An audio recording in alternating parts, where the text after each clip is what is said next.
Explanation of crystal field theory. इस topic को समझने के लिए सबसे पहले समझो डीजेनरेट ऑर्बिटल्स किनको कहते हैं। डीजेनरेट ऑर्बिटल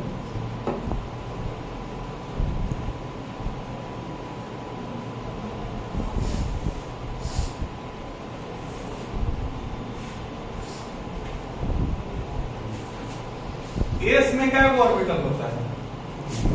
एक। पी में तीन को।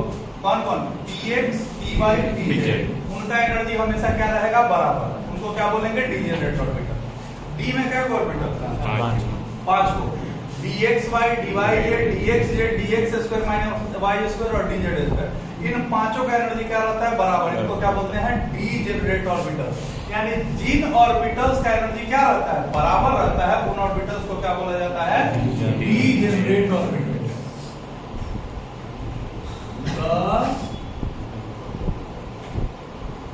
Orbitals having same amount of energy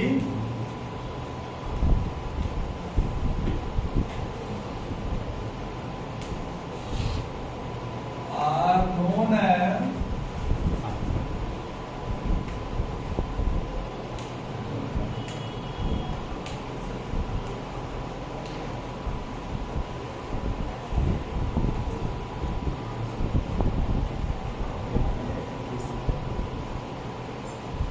orbitals जिनका एनर्जी क्या है? एकदम सेम है, उनको हम लोग क्या बोलेंगे? अब एस केवल अकेले उसको किसी के साथ कंपेयर करना पॉसिबल नहीं है, लेकिन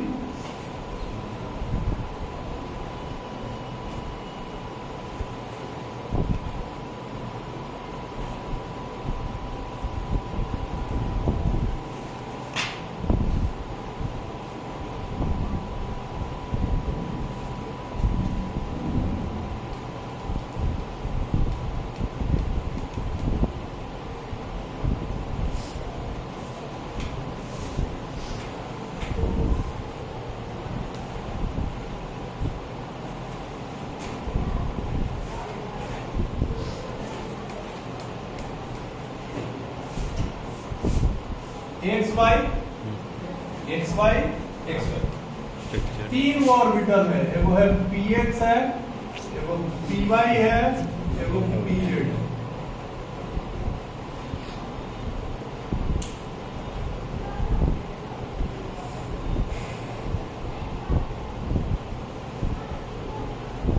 ये कौन हो गया? px py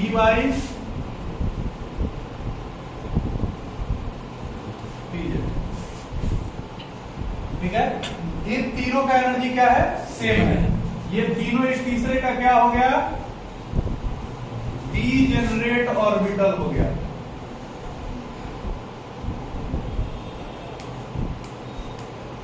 इन तीनों ऑर्बिटल्स के सेट को हम लोग क्या बोलेंगे? Degenerate orbital.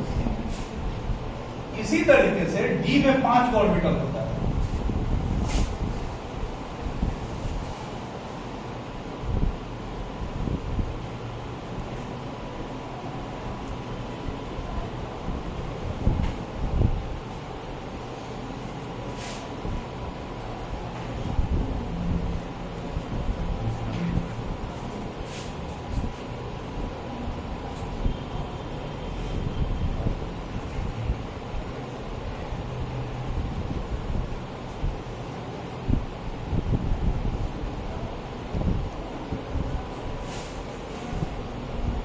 XY YZ XZ XY XY D का 5 orbital DXY DYZ DXZ DX square minus Y square और dz। एस का शेप कैसा होता है? स्फेरिकल। पी का डम्बेल, डी का डबल।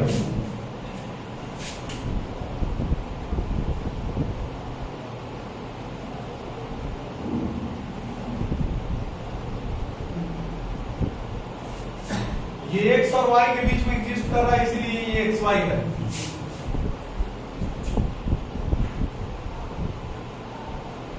ये y और z के बीच में yz,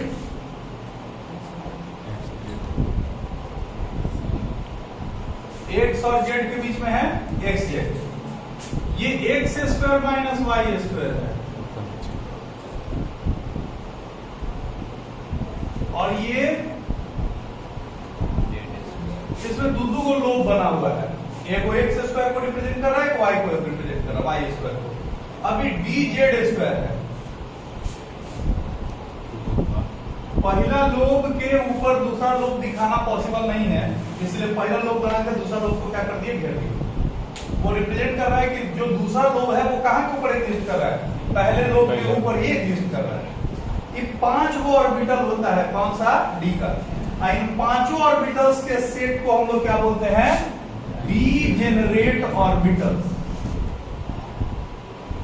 इन पांचों ऑर्बिटल्स के सेट को हम लोग क्या बोलते हैं, degenerate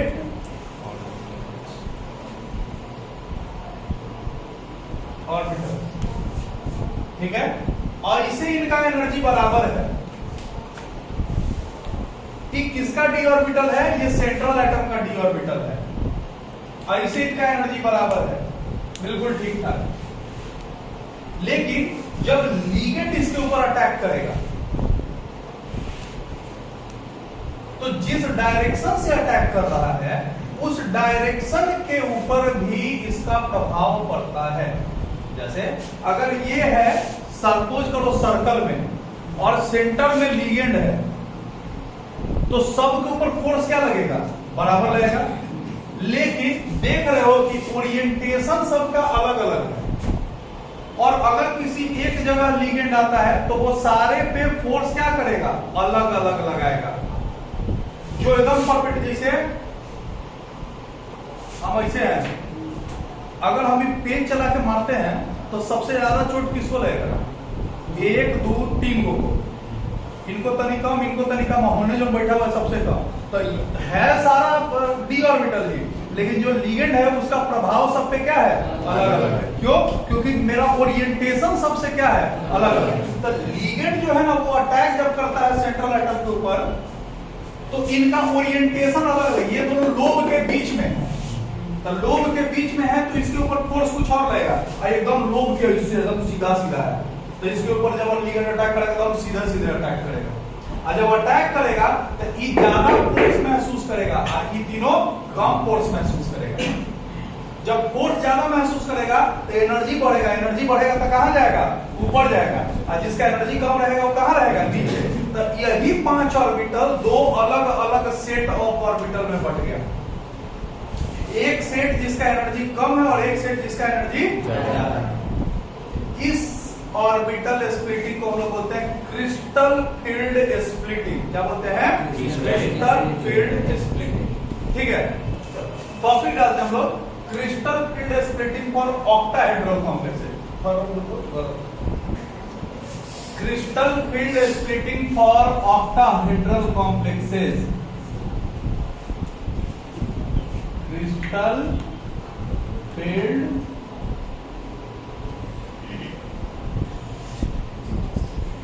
splitting for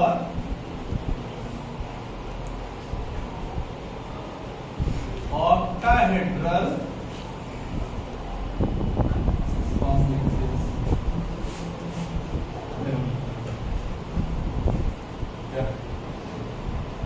octahedral complex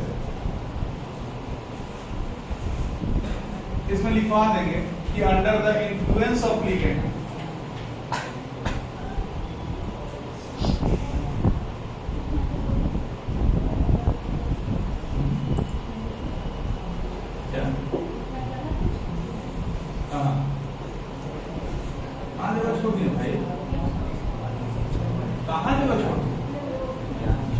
पागल है क्या, ज्यादा दिख रहा है आपको, जगह छोड़े हैं।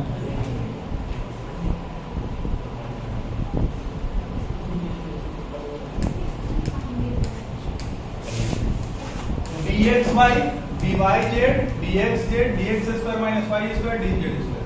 ये जो है d orbital in their free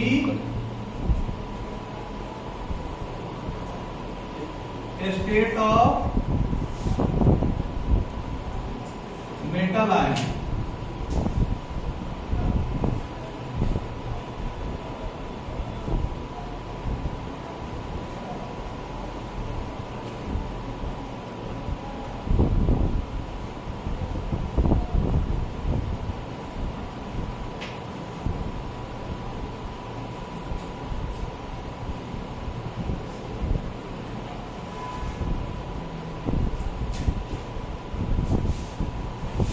ligand इस पे अटैक किया है तो इसका एनर्जी बढ़ा है।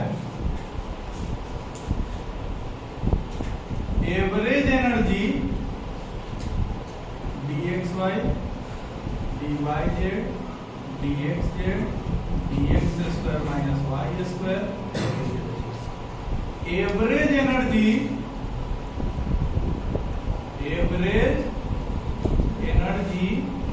Of the d orbital.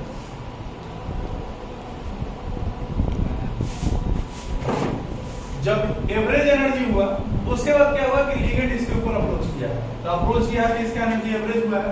अब क्या हुआ कि अलग अलग d ऑर्बिटल अलग अलग फोर्स ऑफ अट्रैक्शन या रिपल्सन महसूस कर रहा है।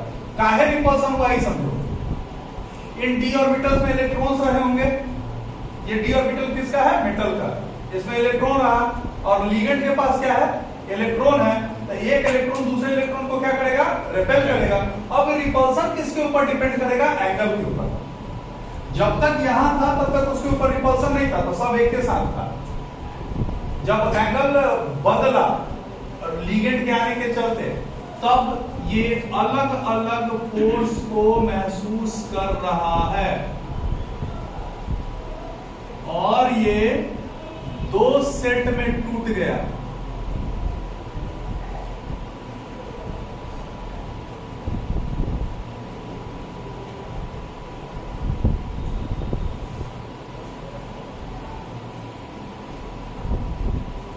नीचे आ गया dxy dyz और dxz। ऐसा क्यों हुआ? क्योंकि इसके लोब्स बीच में थे, तो फोर्स ऑफ जो रिपल्सन था वो कम था। और दोनों का लोब एकदम एक्सिस पे है, तो फोर्स ऑफ रिपल्सन ज्यादा था। तो रिपल्सन ज्यादा होने के चलते एनर्जी कहां बढ़ा? ऊपर, तो ये भागा ऊपर। dx² माइनस y² और dz। इसके बीच इसी को हम लोग क्या बोलते हैं? Crystal field splitting. क्या बोलते हैं? Crystal.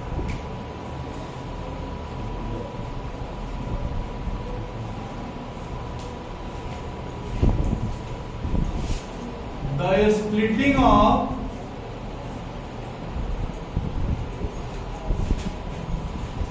P generate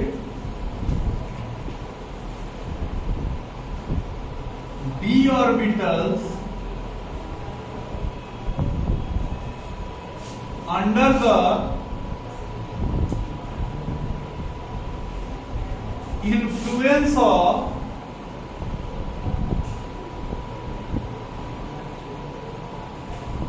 ligands is known as field splitting। ठीक है, इसमें डिफरेंट से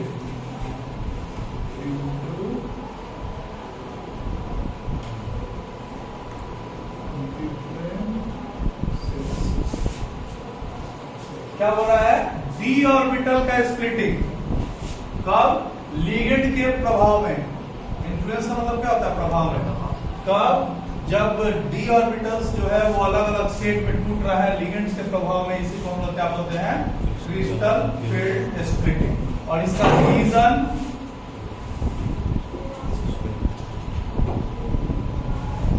रीजन क्या लिखेंगे? There is a repulsion there is a repulsion among the electrons of d orbitals of the central atom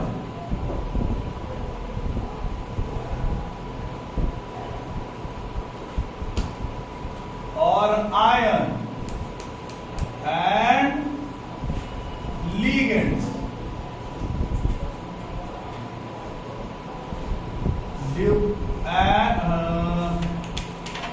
with different orientations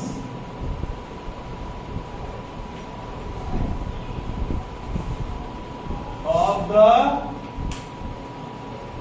d orbitals causes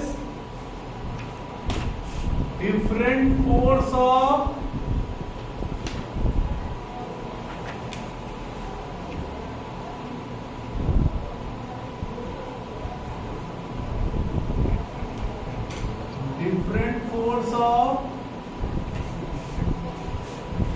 repulsion and it causes production of different sets of orbitals.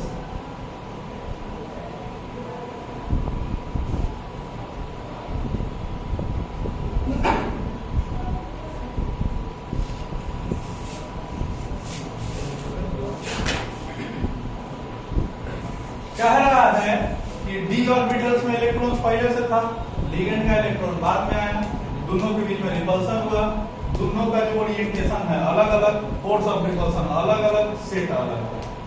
अब इससे यहाँ के बीच का जो energy gap होता है जिसको हम बोलते हैं डेल्टा ओ। क्या बोलते हैं? डेल्टा ओ। डेल्टा का मतलब क्रिस्टल फील्ड स्प्लिटिंग एनर्जी, ओ का मतलब ऑक्टाहेड्रल कॉम्प्लेक्स। तो ये जो एनर्जी गैप है ना, इसको हम लोग क्या बोलते हैं?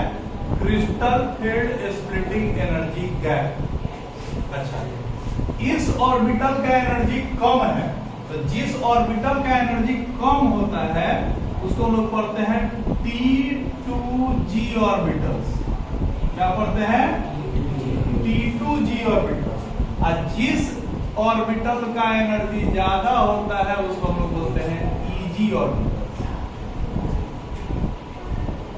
ठीक है, तो दो गो जो ऑर्बिटल ऊपर है उसको हम लोग क्या बोलेंगे? EG ऑर्बिटल, और तीन गो जो नीचे है उसको क्या बोलेंगे?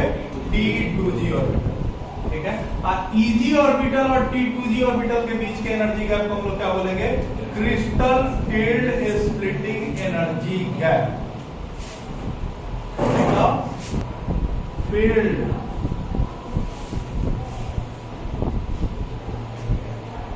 स्प्लिटिंग एनर्जी किसको बोलते हैं? The energy gap between the sets of orbitals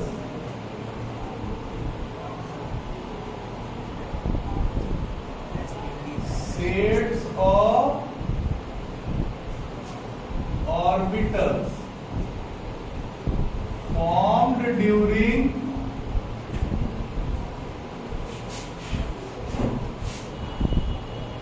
crystal field splitting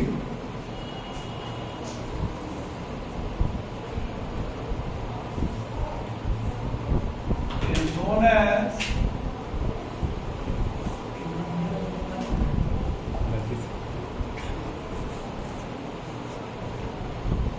crystal field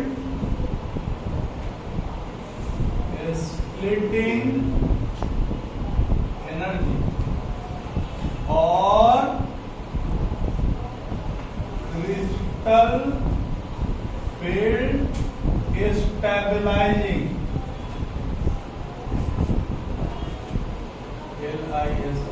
stabilising energy, इसको CFSE के नाम से जानते हैं, क्रिस्टल फील्ड स्प्लिटिंग एनर्जी या crystal field stabilising energy. Represent किससे करते हैं? It is represented bye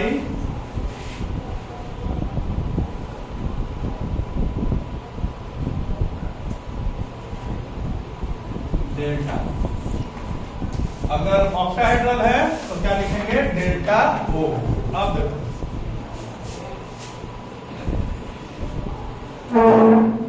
T2G orbitals, T2G orbitals किनको बोलते हैं? वो सेट ऑफ ऑर्बिटल्स जिनका एनर्जी क्या है? कम है, उनको क्या बोलेंगे? T2G orbital.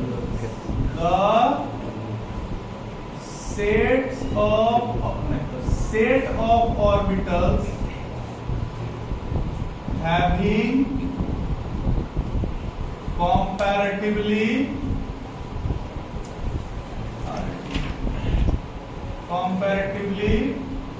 less amount of energy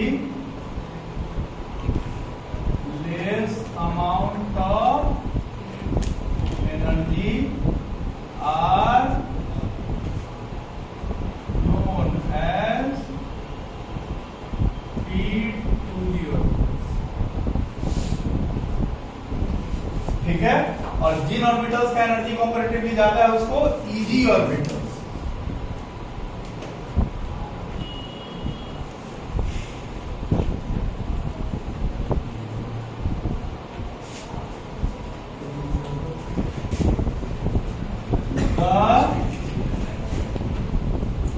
Set of orbitals having comparatively greater amount of energy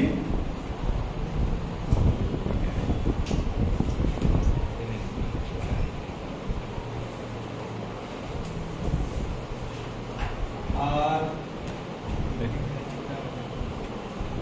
known as EG orbitals।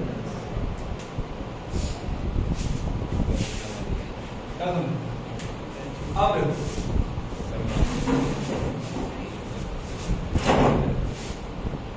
इसका एनर्जी होता है ज्यादा, 3/5 डेल्टा O, और इसका एनर्जी होता है 2/5 डेल्टा O। जोड़ोगे कितना आ जाएगा? 1। फ्रैक्शन में कितना होना चाहिए? 1 होना चाहिए। ऊपर वाले का एनर्जी है तो एक ऑर्बिटल, लेकिन इसका एनर्जी क्या है? ज्यादा। नीचे वाला ऑर्बिटल है ज्यादा, लेकिन इसका एनर्जी है कम। कारण बन जाता है। अगर 3 को 5 से भागा दोगे कितना आएगा? 0.6। एक ऑर्बिटल का एनर्जी कितना है? 0.6। और अगर 2 को भागा दोगे 5 से, तो नहीं कम है, जिसका एनर्जी कम है ऊपर वाले का एनर्जी ज्यादा है।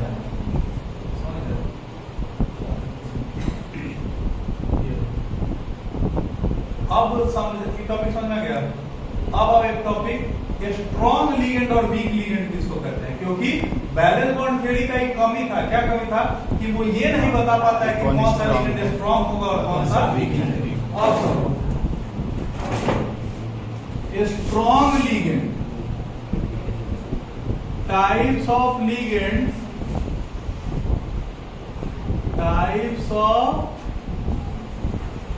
Ligands on the basis of crystal field splitting energy। Crystal field splitting energy के बेसिस पे कितने तरीके का लिगेंड? स्ट्रॉन्ग लिगेंड किसको कहते हैं? ये तो अभी पढ़ा ही नहीं ना। स्ट्रॉन्ग लिगेंड और वीक लिगेंड का कंसेप्ट क्या था? जो पेयरिंग करवा देगा वो स्ट्रॉन्ग लिगेंड, और जो पेयरिंग नहीं करवाएगा वो इसको बहुत अच्छा से समझाता है। कैसे समझाता है? ये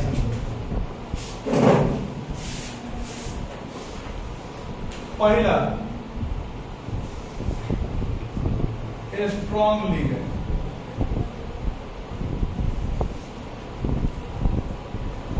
a ligand which causes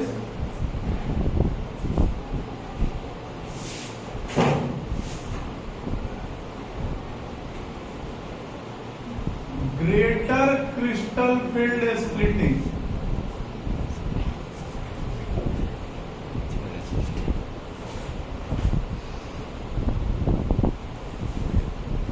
is known as strong ligand.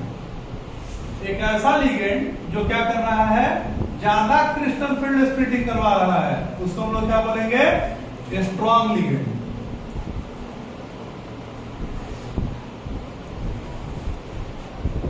और दूसरा week ligand,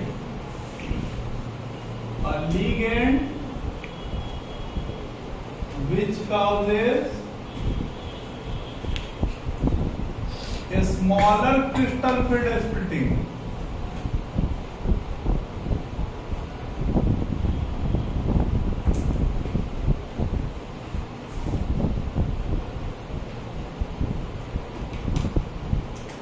is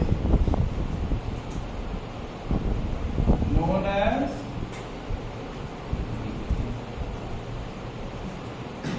weak ligand। एक ऐसा लिगेंड जो ज्यादा क्रिस्टल फील्ड स्प्लिटिंग करवाता है उसको हम लोग क्या बोलते हैं, स्ट्रॉन्ग लिगेंड। और जो कम करवाता है उसको हम लोग क्या बोलते हैं, week ligand. Week ligand.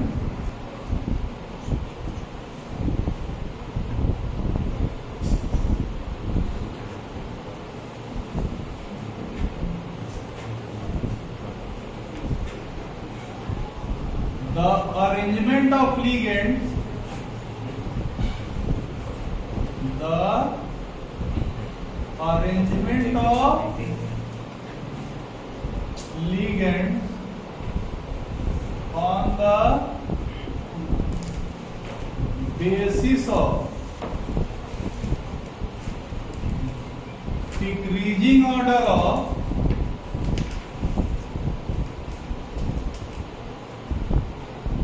crystal field splitting energy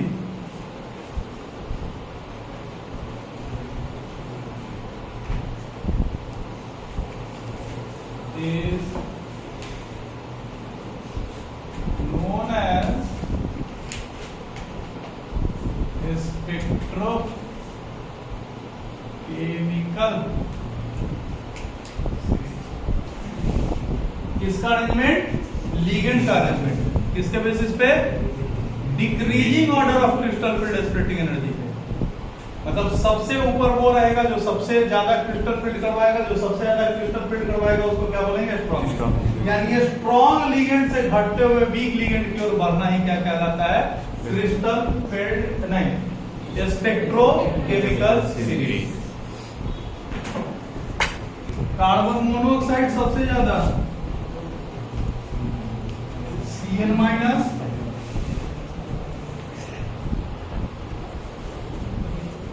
NO2 minus, En, ethane 1,2 diamine, ammonia, thiocyanide,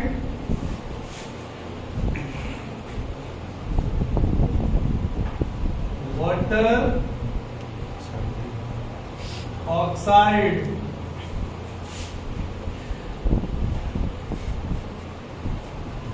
oxalate, hydroxide, fluoride, fluoride, isothiocyanide, sulphide, bromide, iodide.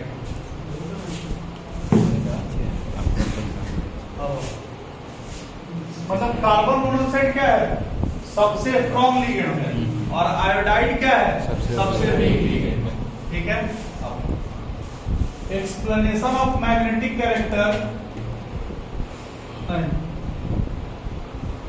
ना,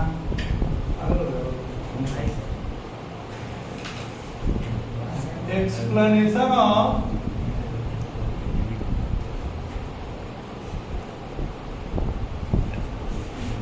pairing and या pairing of electrons on the basis of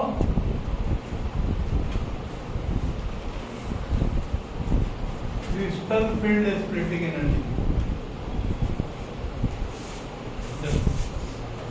इस बात को समझने के लिए पहले समझो कि ये जो एटॉमिक ऑर्बिटल है जो हाइब्रिडाइज किया है उसमें इलेक्ट्रॉन आके भरेगा, तो इलेक्ट्रॉन वैसे ही भरता है जैसे अबव प्रिंसिपल में भरता है, या हुंड-शुल्क के हिसाब से भरता है। हुंड-शुल्क क्या कहता है? जिन ऑर्बिटल्स का एनर्जी कम होगा उसमें पहले भरेगा, और जिनका ऑर्बिटल का एनर्जी ज्यादा होगा वो बाद में भरेगा। The filling of orbitals, the filling of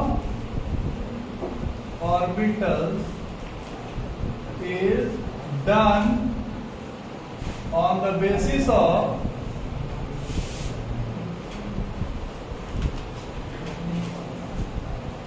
increasing order of energy,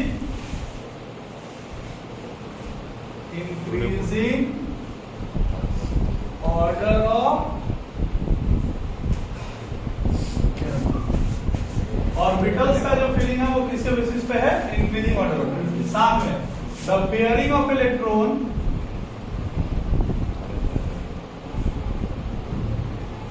the pairing of electrons will be done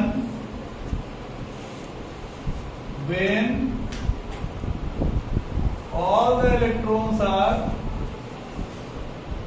when all the orbitals are singly field.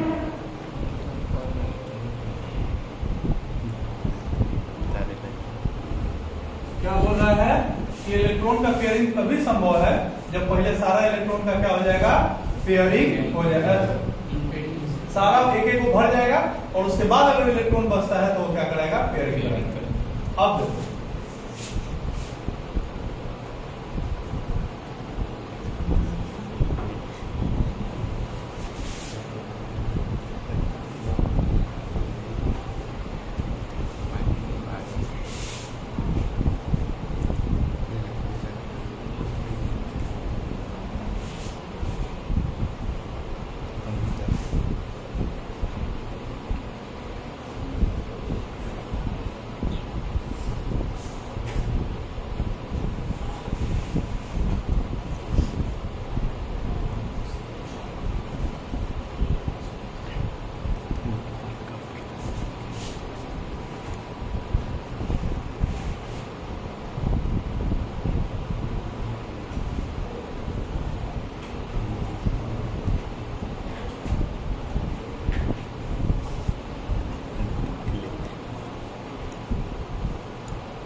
Case है। एक में अच्छा है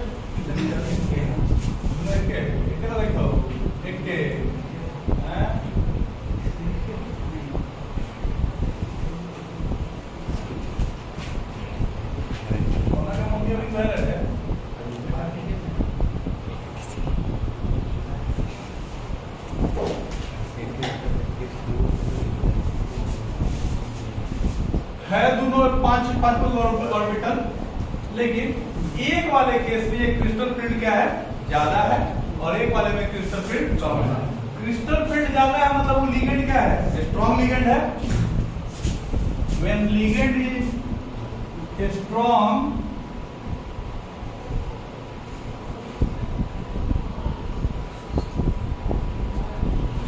then it causes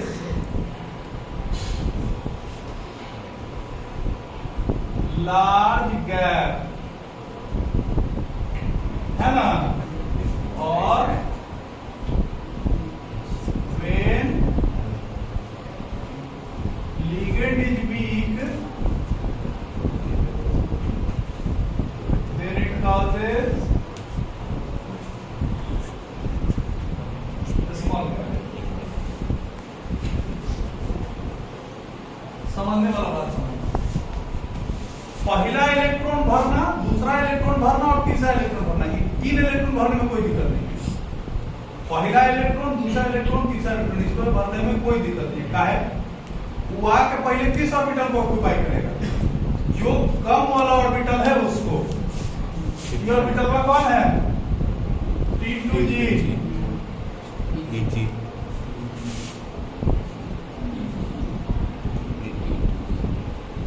समझना,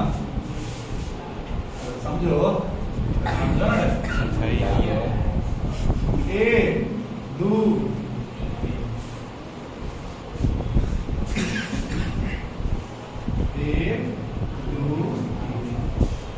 D3 तक भरने में कोई दिक्कत नहीं है। D1 आया आराम से भरा, D2 आया आराम से भरा, D3 आया आराम से भरा। D1 आया आराम से भरा, D2 आया आराम से भरा, D3 आया आराम से भरा। दुख हुआ D4 में। D4 में क्या दुख हुआ, यहाँ 1 बेड, 2 बेड, 3 बेड, 3 बेड इसमें लगा हुआ है और 2 बेड लगा हुआ है बगल में। अब समझो, एक आदमी आया, 1 बेड पर लौट गया, दूसरा आ गया, तीसरा आया। अब चौथा जो आदमी आएगा उस बेड पे सोएगा नहीं, इस बात ये किस पे डिपेंड करेगा कि जो आदमी सोया हुआ है उसके साथ उसका बॉन्डिंग कैसा है।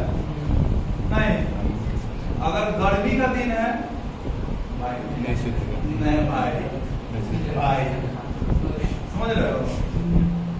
अब वो कब कंडीशन देखो, इस रूम में भी एसी है, बगल वाले में एसी है, कोई दिक्कत। लेकिन अगर इस रूम में एसी है, बगल वाले रूम में एसी हो जाएगा, चौथा जो इलेक्ट्रॉन आया है वो ऊपर जाएगा कि नीचे आएगा, ये डिपेंड करेगा कि इसके बीच का एनर्जी गैप कितना है। अगर एनर्जी गैप, अच्छा इसको और ऐसे समझाते हैं, इस रूम में 1 बेड लगा हुआ है, बगल वाले में 1 बेड लगा हुआ है, तीसरे वाले में 1 बेड लगा हुआ है।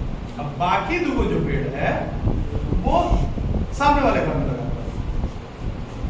अब अगर एक आदमी आता है, एक बेड ले लेता है, चौथा जो आएगा वो पेयरिंग करेगा कि नहीं करेगा, कि सामने जाएगा, वो डिपेंड करेगा किसके ऊपर, सिचुएशन के ऊपर। कैसे, अगर गेट दोनों लग गया है, बोला भाई आओ हमें इतना मतलब एक को खोले, 2 को खोले, बड़ा बात है।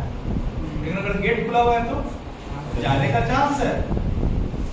अगर इसके बीच का एनर्जी गैप कम है तो चौथा इलेक्ट्रॉन कहां कूद जाएगा, ऊपर नहीं। लेकिन अगर बीच में भूत पड़े तो वाला रास्ता है, जाने में दुख है तो नहीं, वो क्या करवाएगा, पेयरिंग करवाएगा।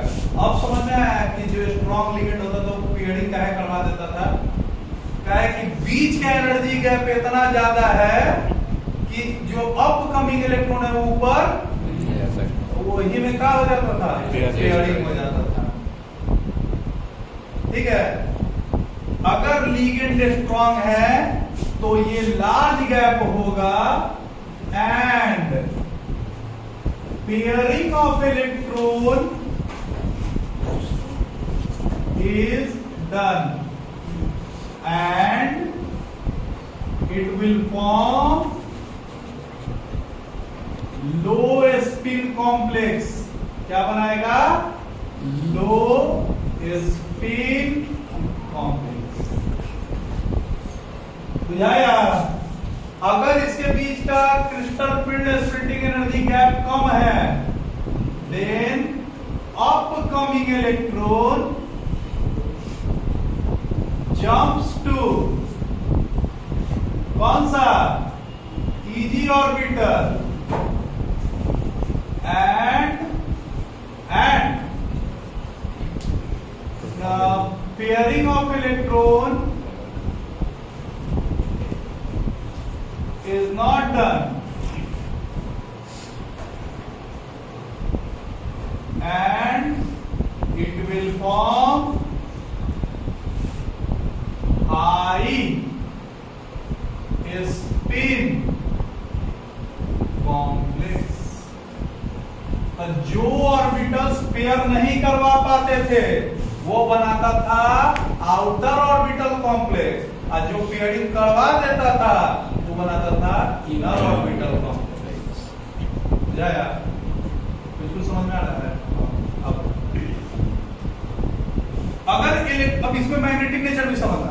अगर इलेक्ट्रॉन का पेयरिंग हो जाएगा तो इसमें कै गो अनपेयर्ड इलेक्ट्रॉन है? 2 गो. तो इसका मैग्नेटिक नेचर कम होगा. इसमें कै गो अनपेयर्ड इलेक्ट्रॉन है? 4 गो. तो इसका मैग्नेटिक नेचर ज्यादा होगा. नहीं तो जो लो स्पिन कॉम्प्लेक्स होगा वो मोस्टली या तो वीक पैरामैग्नेटिक होगा या डायमैग्नेटिक होगा, और जो स्ट्रॉन्ग जो वीक इलेक्ट्रॉन से होगा वो या तो हाईली पैरामैग्नेटिक होगा या हाईली पैरामैग्नेटिक होगा. नहीं, देखिए कोई भी ऑप्शन है कि हाईली पैरामैग्नेटिक. देख रहे हो? देख रहा है. अब ये टॉपिक समझ में आ गया. अब एक बात काची आता है,